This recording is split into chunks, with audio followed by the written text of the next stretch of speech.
Coming up first, I have the Red Sox trading Alex Verdugo to the Padres. With a bunch of younger outfielders coming up for the Red Sox, Verdugo not seeming to see eye to eye with Alex Cora last season, and Verdugo 1 year away from hitting free agency, it feels likely he'll be dealt somewhere this offseason. The team I like for Verdugo is the Padres because someone might be getting traded from there. I'll get to that later. If Juan Soto ends up getting traded, Verdugo could be a natural replacement. Sure, Verdugo's bat isn't Soto's, but he would definitely bring a defensive upgrade out in left field and would still give the Padres a high contact bat. As for the Red Sox, they would be getting back Pedro Avila in this trade. He had his first season with at least 50 innings pitched this past season, pitching in 14 games and starting 6, posting a 3.22 ERA and a 3.67 FIP, with his go-to pitch being his changeup. He's not going to set the world on fire, but he would be some organizational pitching depth that I could see the Red Sox liking. Coming up next, I have the Orioles trading Anthony Santander to the Marlins. Anthony Santander has been a solid power hitter for the Orioles the last few seasons, but with a bunch of younger players ready to get playing time for the Orioles, it might be worthwhile for them to move him to create some roster space. With Jorge Soler opting out of his contract with the Marlins, I see Miami making a move for a bat, and one that could be available is Santander. The Orioles could use some pitching depth in their system,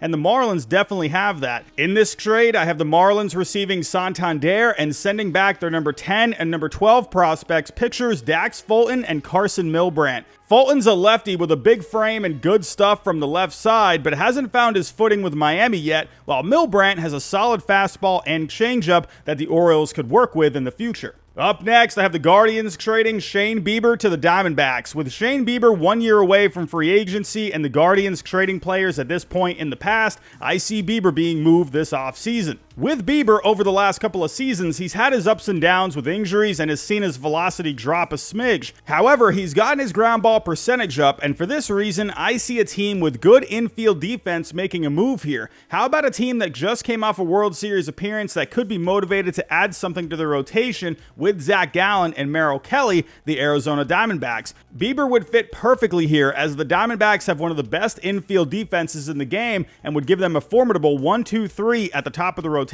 In this trade, I have the Diamondbacks getting Shane Bieber, and going back to the Guardians will be lefty pitcher Yu-Min Lin, the number 4 prospect for the D-backs, who has a solid all-around game on the mound, and outfielder Jorge Barosa, the number 15 prospect for the Guardians, who's extremely athletic with a great field tool and has also developed into a solid hitter, posting an .850 OPS last season in the minor leagues. Coming up next, I have the Rays trading Tyler Glasnow to the Cubs. With Tyler Glasnow drawing closer to free agency, it's possible the small payroll Rays could look into moving him, as they have done this with players in the past. With Glasnow, you're getting one of the top pitchers in the game who strikes out 12 batters per 9. He ranked 8th in Stuff Plus on Fangraphs among all pitchers with at least 100 innings pitched last season, thanks to a big fastball and a nasty cutter. A team that could really use some strikeouts are the Cubs, a team that's shown interest in him for a couple of years now. They're also looking to have a big offseason, as they've already been connected with some big names like Shohei Ohtani. With Glasnow only having 1 more year until free agency, it won't cost a ton to get him, but it still will cost a decent package to land him, which the Cubs can afford. In this trade, I have the Cubs getting Glasnow, and in return, I have the Rays getting a solid bat in Owen Casey, the Cubs' number 3 prospect and number 64 overall on MLB Pipeline,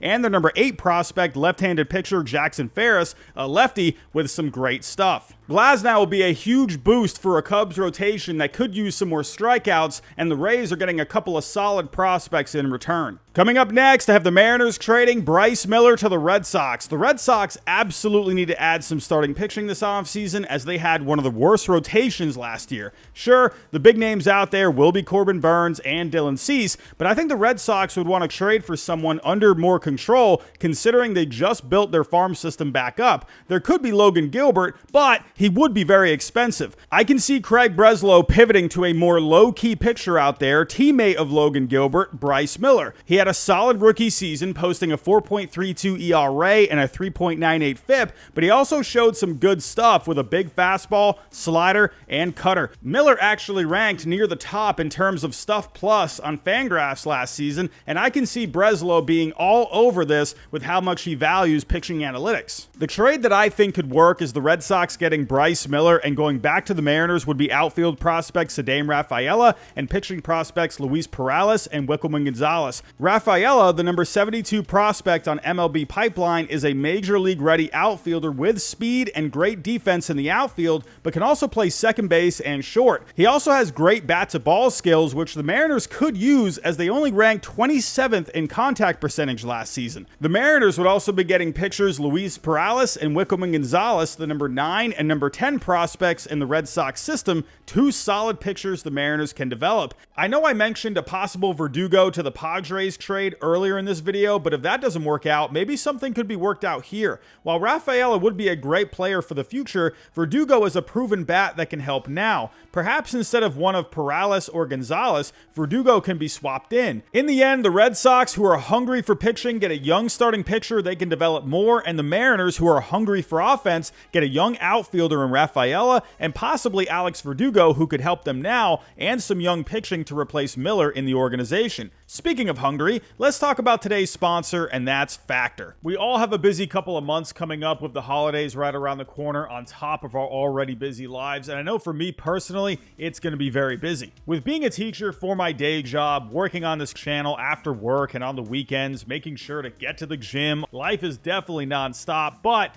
Factor has been awesome for me to help save time. If you're too busy with holiday plans to cook but still want to make sure that you're eating well, Factor can be a great option for you with their fresh and never frozen meals. With Factor, you can skip the extra trip to the grocery store and the shopping, the prepping, the cleaning up too, while still getting the flavor and the nutritional quality you need. Factor's fresh, never frozen meals are ready in just 2 minutes, so all you have to do is heat and enjoy. There's a bunch of different options to choose from, like protein plus meals with 30 grams or more per serving, calorie smart meals that taste great with around or less than 550 calories per serving, or even keto or vegan options. Factor also offers Gourmet Plus meals as part of your weekly options, which means you can get a little gourmet with your meal plan whenever you're craving something special. For me right now, my go-to Factor meal is the shredded barbecue chicken and sweet potato mash. It is freaking awesome. Head to Factor75.com or click the link below and use code HYDE50 to get 50% off your first Factor box. Now, let's get back to the video. Coming up next, I have the White Sox trading Dylan Cease to the Cardinals. The Cardinals are looking to add some pitching this offseason, whether that's in free agency or trades. One team they could turn to is a team that also had a disappointing season last year, the Chicago White Sox. New general manager Chris Getz has said anyone could be used to bring in multiple players to the roster, and one guy the Cardinals could go for is Dylan Cease, who has a pretty hefty price. His ERA was a bit high last year at 4.58, but his FIP was much lower at 3.72. This was most likely due to the White Sox bad defense, as they ranked dead last in the major leagues, and Cease had a very high BABIP of 330. With Cease, though, he brings you strikeouts, as he struck out just around 11 batters per 9 last season, something the Cardinals could use as they only ranked 29th in strikeouts per 9 last season. He also has 2 more years of control, something I can see the Cardinals liking. Another advantage the Cardinals have is being able to attach a good major league bat, and the man leading the package would be Brendan Donovan. He's a solid contact bat that would give the White Sox lineup some juice, and he can play multiple positions. One trade option could be the White Sox receiving Donovan, and along with him, they would get 3 pitching prospects, which include pitcher Gordon Graceffo, the Cardinals' number 6 prospect, who's a talented righty with a big fastball, lefty pitcher Cooper Jerpy, the number 7 prospect that draws comparisons to a former White Sox pitcher Chris Sale, and Michael McGreevy, the number 12 prospect that gets a lot of ground balls. One more reason I think these two teams could be good trade partners here is because there's a bunch of different ways they could make this work. If that package doesn't work, perhaps you could do Brendan Donovan along with Gordon Graceffo and Matthew Liberatore, a talented young lefty who was a former top 50 prospect on MLB Pipeline but hasn't quite found his footing yet. If not that, then maybe Donovan and the Cardinals' top pitching prospect who ranks number 42 in the majors with great velocity and awesome stuff,